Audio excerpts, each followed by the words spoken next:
Hello, I'm Perry from Rennet and Rind, and I'm here in my maturing rooms. I am an affineur, I'm a world cheese judge. I was lucky enough to represent Great Britain at the World Cheese Awards, where I championed the winning cheese that won the best cheese in the world. I've been Britain's best affineur of the year for 3 years. I took a year off, been banned for 2 years because I've won 3 times in a row.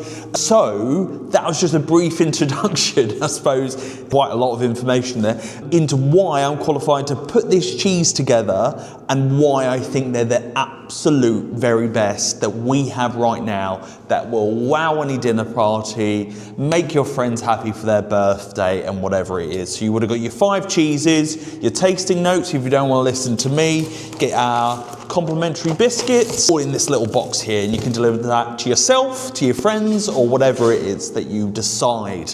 But I'm really excited about these 5 cheeses. They look absolutely banging. I get the guys to cut this up the same day that a subscription launches. I tend to not try these cheeses for a little while just to understand, hopefully, what we are experiencing together. Now, I know these cheeses inside and out, but taking a couple of days off from these cheeses is difficult enough for me. So let's dive in to a very ripe and runny Baron Bigod. Now, I love this profile. This is our profile 3, Baron Bigod, Montbéliard Cow, Suffolk, Johnny and Dulcie Crickmore, winners of Best British Brand year after year. It's a sensational cheese.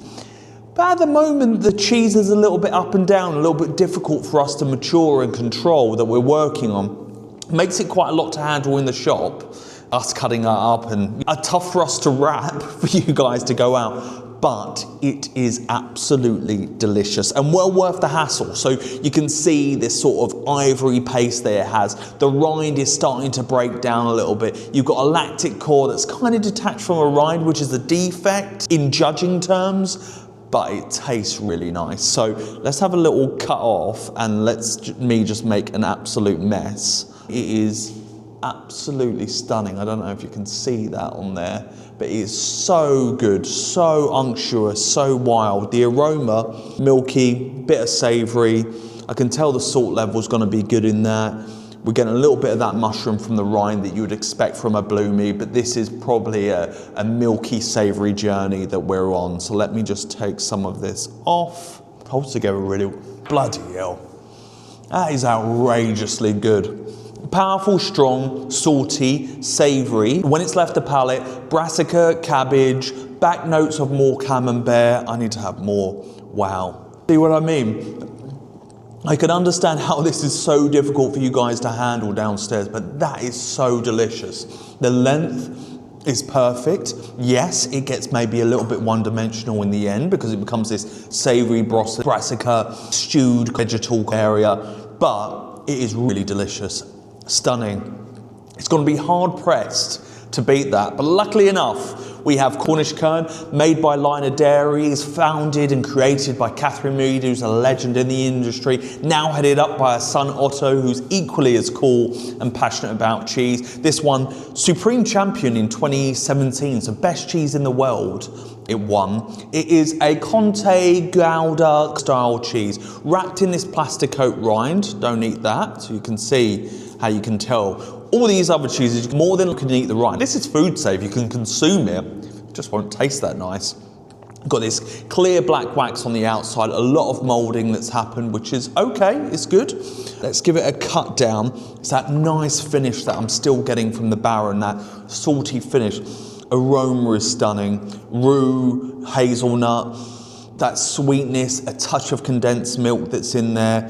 There is so much going on there. These rooms are around about 9 degrees today, so I'm still getting a little bit of chill in the cheese. Yours is just gonna open up when you get it out before serving. Lovely snap to it. That is an absolute banger as well. Nut follows through. That's part of the whole journey. Raw flour, bechamel-y kind of area. Nice amount of length. Very Moorish. There's nothing too overpowering there. Really delicious. Wow, 2 absolute stunning cheeses so far, absolute stunners.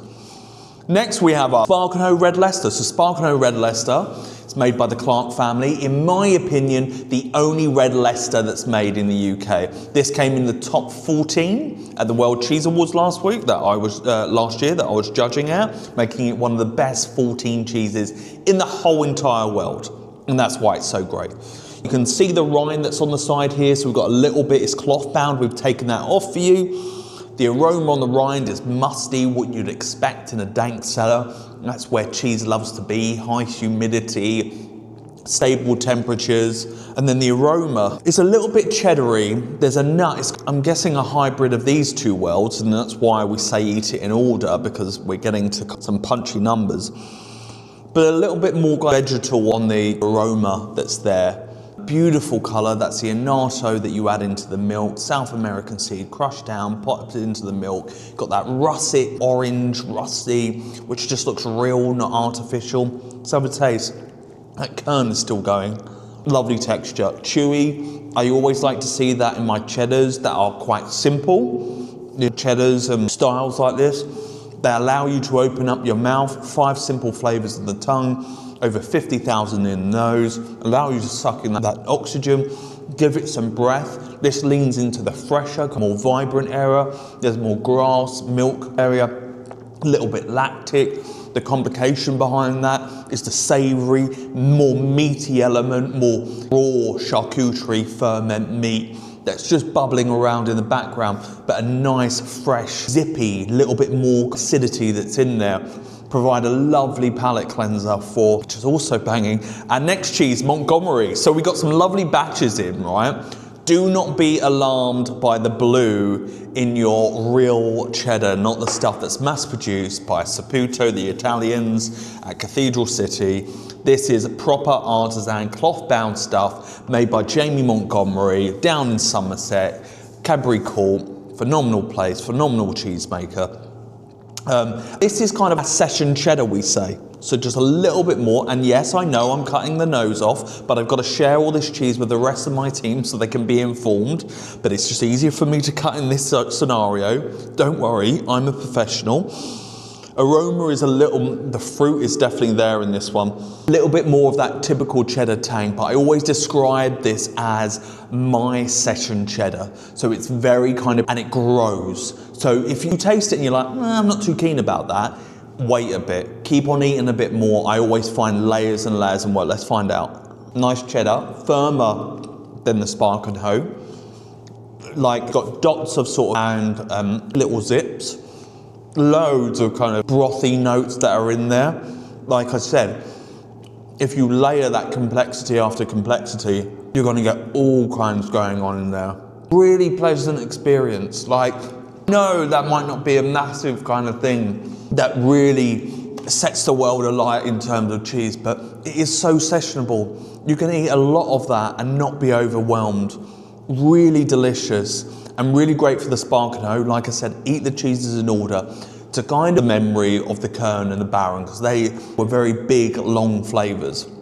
Finally, one of our favourite cheeses, Martin and Hazel, East Sussex. Absolutely lovely people. Did I ever tell you artisan cheese people are the best in the world, and cheesemakers are just doing stuff for the love, the craft, the passion, and Martin and Hazel are just so good. They've been having some troubles with this cheese. It's been quite up and down over the years, but we're really pleased that it's back where it is. It's kind of like a Gorgonzola style, but it's just morphed into something else. It's got a little bit of age to it. They're coming round about, yeah, I can see them, they're about this big, you know, piercing the outside. Oxygen is rushing in, activating that penicillium roqueforti that's in the cheese, creating that blue. And these are a little bit more aged, a little bit more dry than a typical Gorgonzola, but we're hoping that this cheese can provide a huge full stop, a proper blue lover's blue. So as I'm cutting into it, I'm getting this slight flint near the rind, but internally I'm getting more fudgy-like textures that are in there, which would be a great complement to all our textures that we have. Let's have a taste. So, it's so smooth, but a huge degree of resistance that's in there. The fruity berry note is really unusual and a lot of fun. Then at the back comes that spice. It leaves, savoury's there, and a nice little tonic-y finish as well.